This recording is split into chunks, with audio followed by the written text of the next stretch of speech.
Hi everyone, let's talk about Monster Baby Rescue. I just did a playthrough for it. If you're wondering where all the game and stuff is, you can see how it's played in there. It's linked in the description. But this is just the what I think bit. So Vladimir Sushi designed fantastic games such as Last Will, The Prodigal's Club, Pulsar 2849, Underwater Cities was my favourite of last year, and Shipyard, couldn't remember the name of it then. Shipyard is one of my favourites of all time. Really, really enjoy his games. Definitely tend to be on the longer side of things. They can definitely get quite heavy, as it's definitely in Underwater Cities and Shipyard in particular. But yeah, this is definitely a different kind of thing altogether. This is a much quicker game, a much simpler game to learn, but it definitely still has that kind of bite to it. Those interesting decisions, and part of that comes from the time track. You've seen it in games like, I'm sure I'm forgetting some big ones here, but you see it in things like Glenmore 2, and Kraftwagen, all by the same designer. But yeah, it's a brilliant system where whoever is in last place on the board goes next. High Rise, that was one. Whoever's in last place on the board, it's their turn. And depending on what they want to do, it's going to move them forward a certain number of spaces. And so you might really, really want an action, but move yourself forward so many places that it's going to give other players a lot of turns before you get the chance to pick anything else.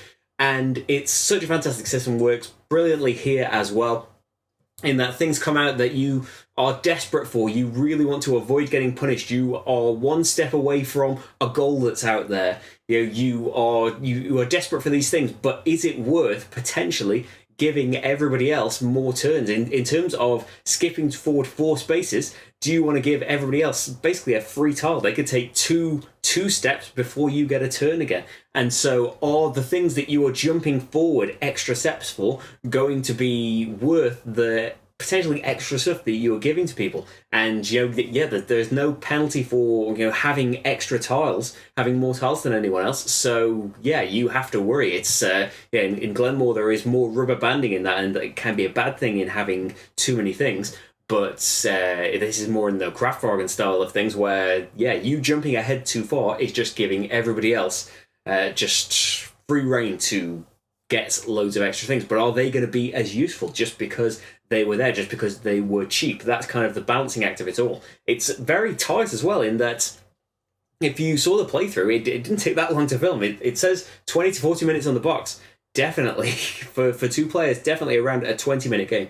Super fast, but the number of tiles in the game is so reduced that there are only, I think there's like 5 bedtime tiles, 5 playtime tiles. There are 3 Witch Doctor tiles. It's very, very limited in what is coming out, and so that adds to the pressure of, if I don't get this now, am I going to get to see it again? Because is the next one just going to come out at 4 and the other person is just going to snap it away and I'm not going to have any chance to see it again? There is a lot of that tension in there as well. There is also a simplified game as well, where you can get rid of the number of Witch Doctors times the goals bonus points. You get rid of the filling in the rows bonus points and just stick with the hearts that are printed on the tiles and the things that you are racing for. And so the rulebook says that children as young as 6 have been playing this, because they're very keen, very drawn in by the art and the theme, which is lovely, by the way. But taking away some of those extra layers of complexity can make for a game that children could play as well, which is another bonus for it.